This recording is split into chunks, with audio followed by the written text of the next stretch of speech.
Hello, good evening and welcome to my humble model railway, Bedstead Junction. This is Paul Cherry Trains here. Now, I'm back in the railway room tonight. I've actually my bedroom into a railway room.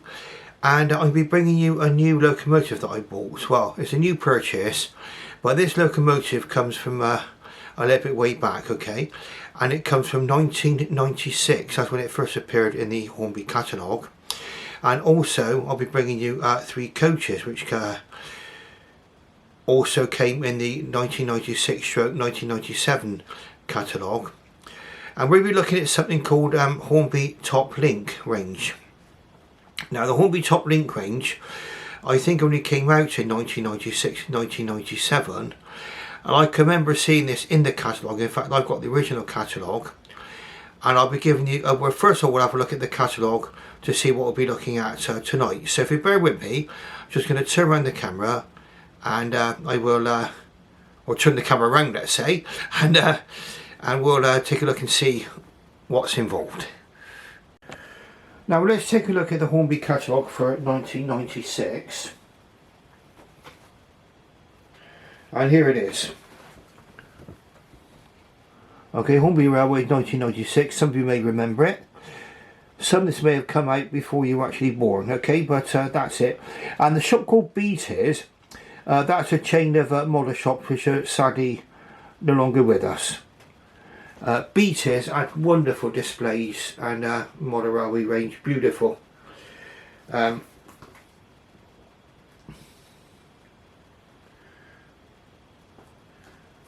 Bristol, where I live, used to be 17 to 19 Pence Street, for those of you in Bristol who want to remember where it was.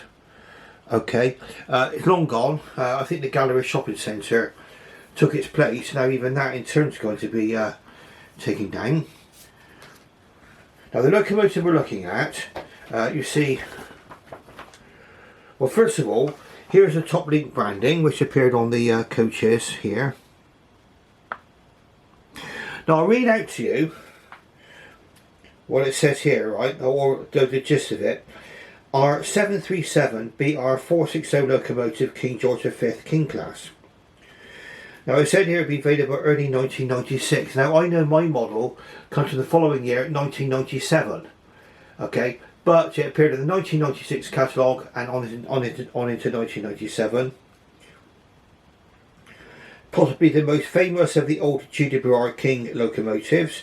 This locomotive gained a bell when visiting the USA for the Baltimore and Ohio Railroad Centenary Fair of the Iron Horse in 1927.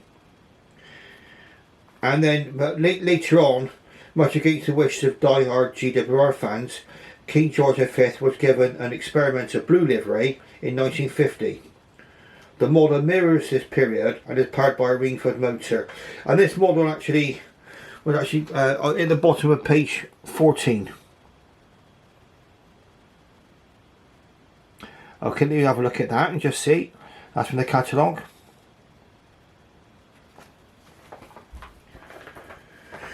And then my Top Link coaches had different numbers sort of appeared in this catalogue, but they also appeared in this catalogue as well. And I suspect these coaches, because they've got different R numbers, probably came from the 1997 catalogue rather than 1996. This catalogue, I think, only went on to about 65-66 pages, but it covered everything you could ever possibly want of the big four. Now, okay, this locomotive, I always fancied one of these King class locomotives in blue, and I'll show you we're looking at here. Okay, R737 BR460 locomotive, King George V King class, and read what's at the bottom, made in England, when things were made in England. And we're going to unbox this locomotive. Now the packaging is a little bit less complicated, let's say, than before.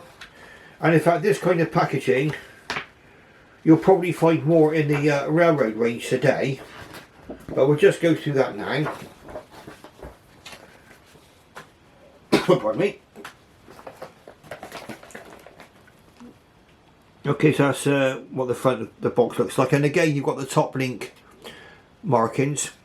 Top link would have been the what would have been applied to the crack expresses. So we're looking at the Cornish Riviera Express maybe, and we'll show you the proof of the pudding in just a moment of that.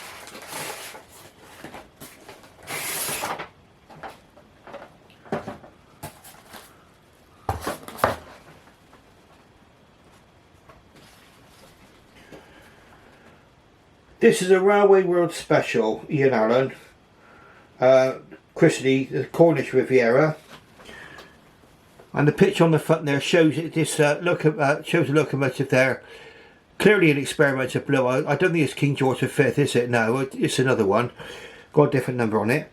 But again, it shows the experimental blue livery with what it would have been had behind it would have been the blood and custard coaches. Okay, so that's the livery in which my King George V appears. Well, this one is number 6025.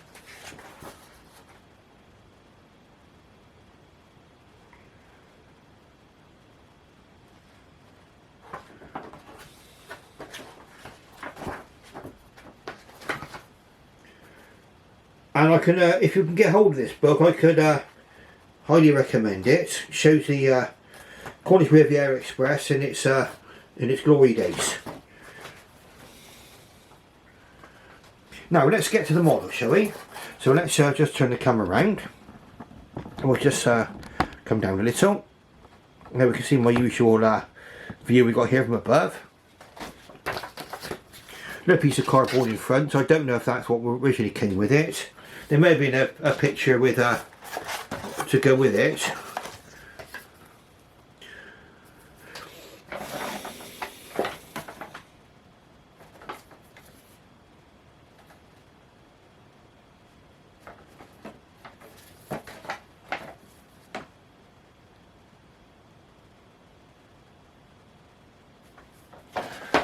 And this would have been the kind of instructions that would have come with it. Generic instructions about the Ringford motor, etc, etc, etc.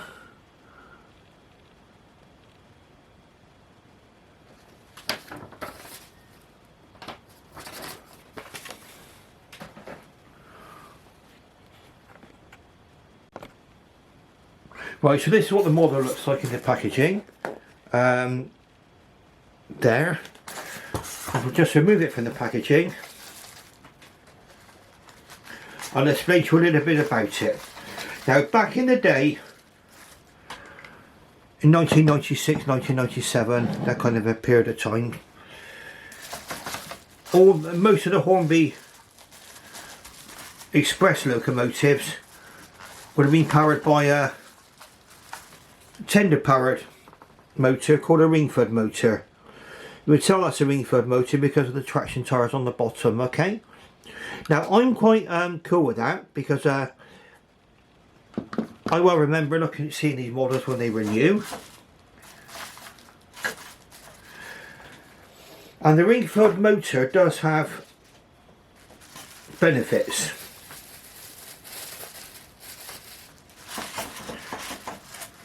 And one of them is easy serviceability. You can get at a Ringford motor usually quite easy on a tender powered locomotive, and you get at the gubbins quite easy too. And if I will give a demonstration of that in just a moment.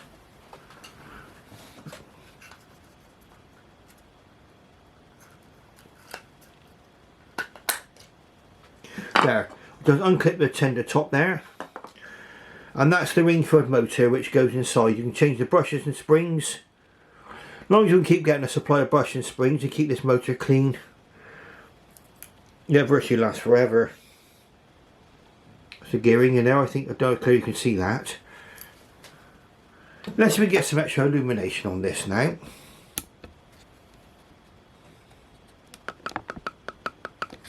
That's more like it. There we go. Illumination on it. There we go. Now it's got, something to watch out for on these, it's got the aluminium style, I say. It's a brass cog there in the middle. And that gear can sometimes come loose. Now I'm going to try not to commit the same schoolboy errors I did before.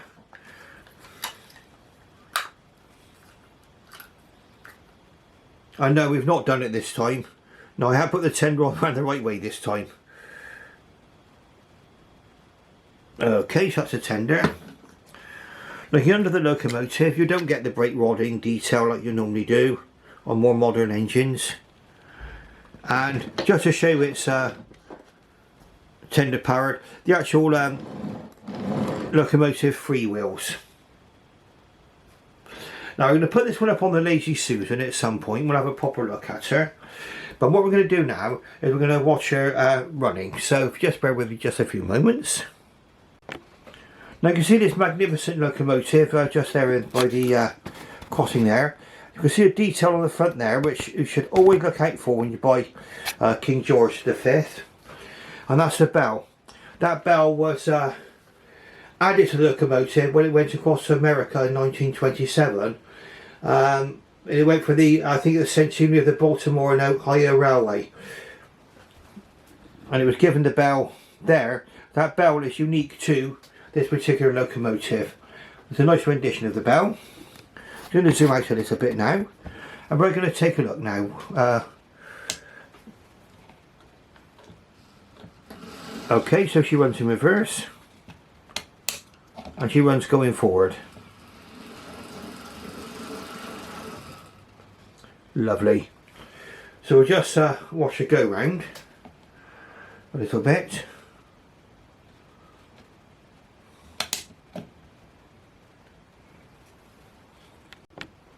Okay, so away we go.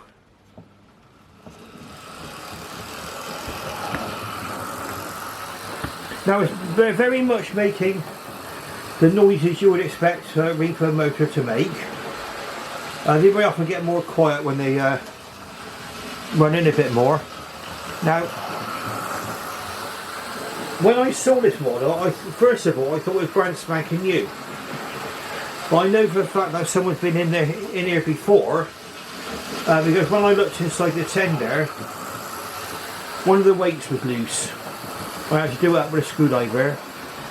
And apart from putting a little bit of oil on the gears, which I did before running this locomotive, this is more or less as I found it when it came out of the box. As you see, it's a good little runner. The Ringford motors are good reliable runners. Very rare you'll find them go wrong. It's usually, like I say, what we'll need on these, if you ever get them malfunctioning, is just new brush and springs, or maybe just even a clean-up. And this is showing what the King Class looks like in the experimental blue livery.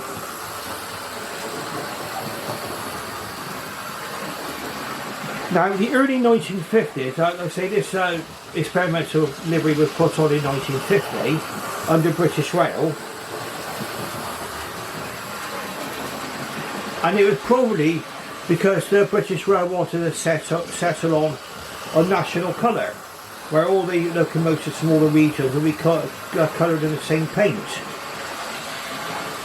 Well, saves worrying about different paints, I guess. But this experimental blue, it didn't go on, it was there for a number of years, but then it went back to being green. Brunswick green, I believe. And that would have probably happened when you went from the early crest over to the late crest. But I think that the blue livery looks quite smart, to be honest. And of course, the western region of British Rail, like most of British Rail, had to go over to blue from the mid-1960s onwards into the 1970s. Quite a handsome looking locomotive. Now, it's nowhere near as detailed as the modern offerings which you could get nowadays. I mean, I've got King Edward VIII, and the detail on that is in a different league to this particular locomotive. Well, this is back in the day when these locomotives were not just meant for modelers and collectors, they were also meant to be played with. I don't know whether or not the law changed on this. Nowadays, on the box it will say, oh, only for people over the age of 14, if you're under 14, stay away. Contains so many parts. Only Dad can play with this. Well, no, I mean, back then, we got on the box, not suitable for children under 36 months. So these locomotives were designed to be robust, as well as having a reasonable amount of detail. And they say here, not suitable for children under 36 months due to the small size of some components. Warning, model has functional sharp edges, handled with care. Okay, and it even said, may contain some parts of foreign origin. Woo. Please retain these details for future reference. Hornby Hobbies, Westwood, Margate, Kent. This is where these were actually made at Margate. Like I say, when made in England, was a mark of quality.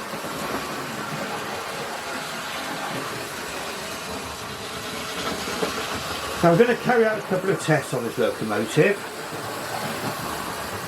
We know it runs well. We're going to try her over points now.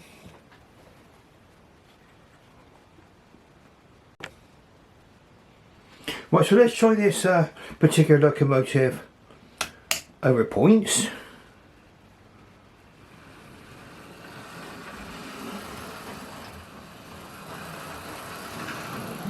No problem at all.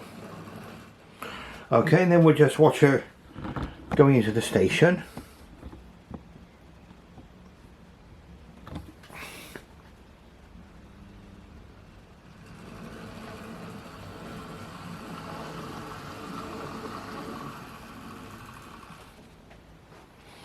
And let's just turn the camera around just a little.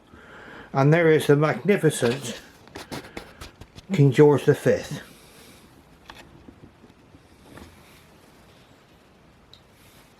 An experimental BR blue livery. Like I say, I've always hankered after one.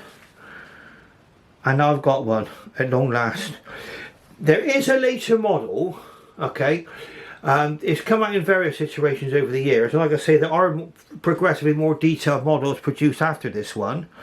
And in fact, this model again is a step up from the earlier King class, and I'll tell you where the upgrades were over the previous model of this quite shortly. And what we're going to do is we're going to go on to the Lazy Susan. Okay, so when we get back, we'll have the Lazy Susan and we'll have a nice close-up view.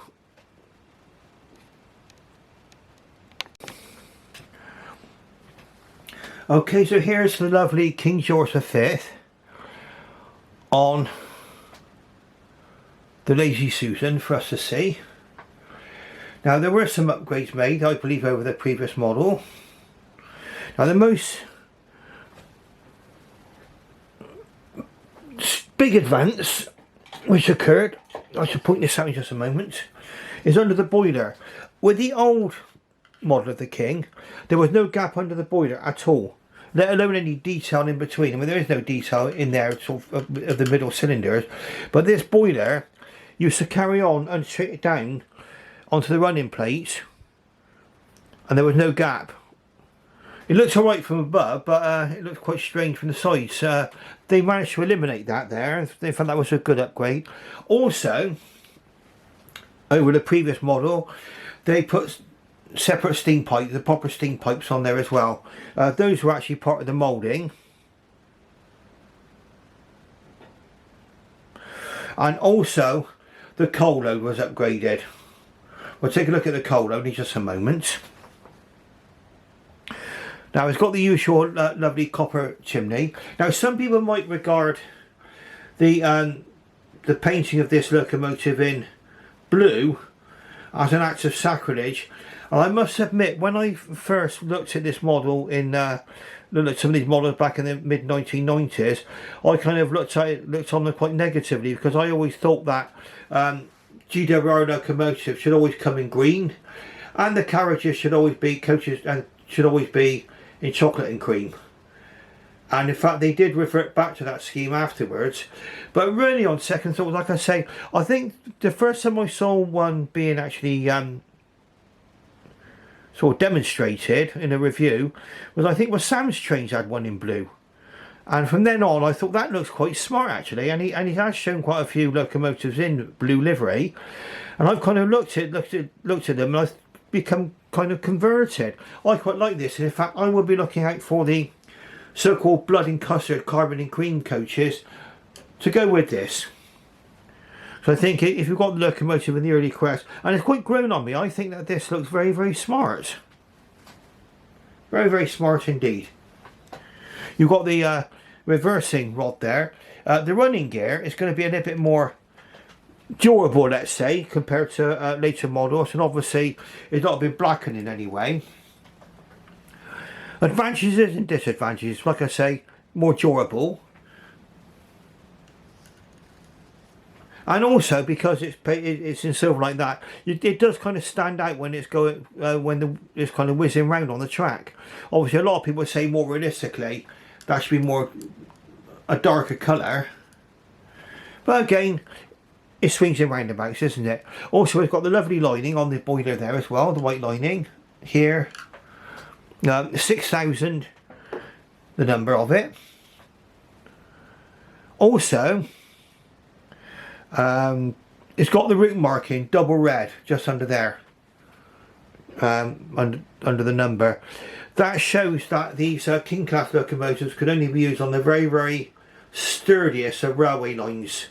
When you think about the weight restrictions, it's not so much the track on its own. It's down to the strength of bridges and other structures on the railway, bridges and viaducts and things like that. And the railway, the Great Western Railway, the main routes, where in fact a lot of it was upgraded to take these new heavy locomotives. There were 30 of these built. They were built for two reasons. One was the power requirements, and the other one was to truck the Southern Railway's Lord Nelson class. Well, there we go. Look at that, beautiful. Let's go to the front. Now this is what did it for me. This is where this wins me over. We'll have a look down here. Let's zoom back. Let's zoom right in. Okay. Sorry about the up and down. Right, you've got the bell on here. Very nice rendition of the bell, which, like I say, was added to the locomotive when it was visiting the Baltimore and Ohio Railway in 1927. That was in the United States.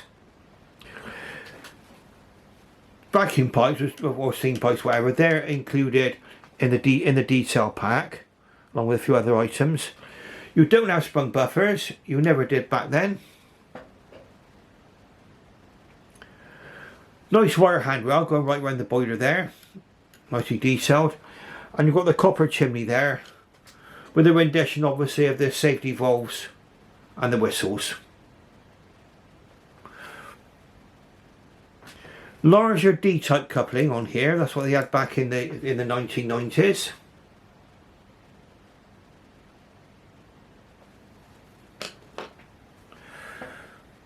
Now let's just turn round and zoom out just a little as well. See the full side of the locomotive. There we are. So that's the other side there.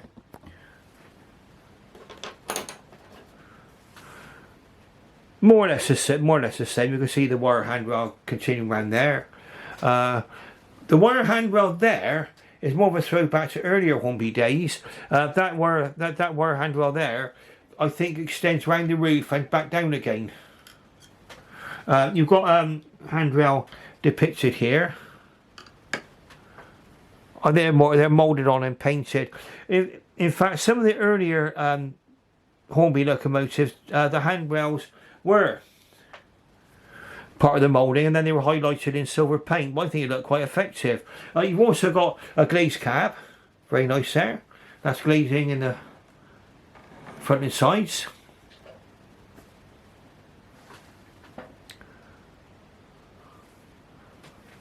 Now let's separate the tender. So mind my the giant hand, the hand of the giants. And you can see the coal load was an upgrade over previous models, and that looks, I think that looks like a nice coal load. All of this is part of the moulding here.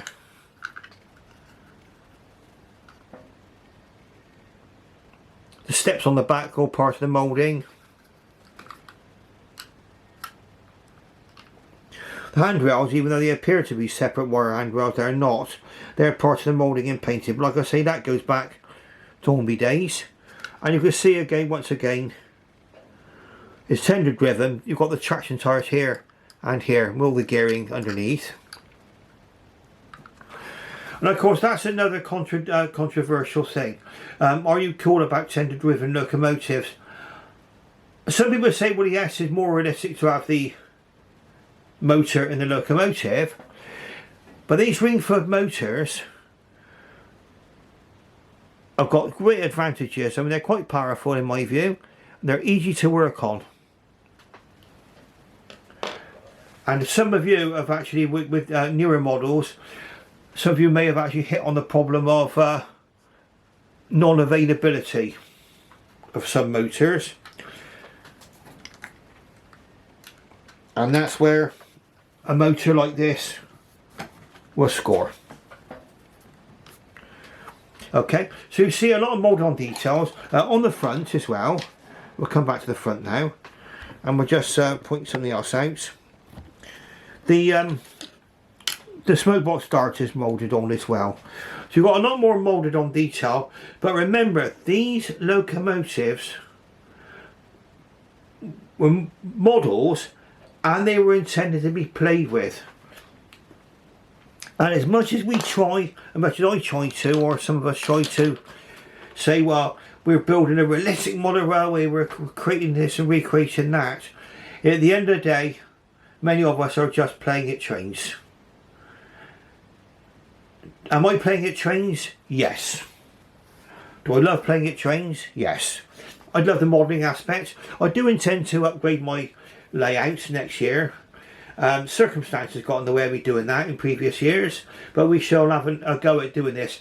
I want to make this is a mobile layout, which I've got on my bed here, but I want to make it to be able to stand independently on legs.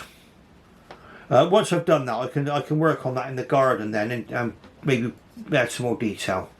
Anyway, we're coming back to the locomotive. The next time you'll see this locomotive, it will be going round the track with some coaches. Like I say, I am going to be looking into getting some BR Mark 1 Carmen and Queen, the Blood and Custard coaches, because that will go with a lot of my locomotives which have got the early crest. We'll go back to the, for those of you who are uninitiated about early crest and late crest, when British Railways were established in 1948, when the railways were nationalised, they needed an identity. First of all, they just had the word British Railways put on the tender. Then there's this early crest here, which is a unicycling lion, and that was used from about 1948 up until 1956. And then that's when the later crests came in, and I'll refer to some of my previous videos as to what the later crests actually look like. Over here, let's see if we can find one. No harm in looking. Bear just a moment. So with this, oh, there we go. And looking at the Hornby catalogue, so we can get this on here. Yeah, that's what the late crest looks like on there, on the back of that tender there. See? That's a later crest, used from 1956 onwards. Okay, so the next time you'll see this locomotive, it'll be on the track, complete with rolling stock. Okay, so this is King George V, whizzing around my track now, complete with 3 BR Mark 1 coaches, which would have been, I think these coaches came out in 1950 as well. So this, really apart from the colour, these coaches were used later when they reverted back to the to Brunswick Green. But this is where it would have been in the experimental blue colour. And I got to be honest, the colour has grown on me. For there's plenty of you GWR fans out there who will be saying, well, it was an act of sacrilege to paint these locomotives blue, but it's growing on me. I remember BR wanted to establish its own identity. This is a subject for another time, but the western region of British Rail, in many ways,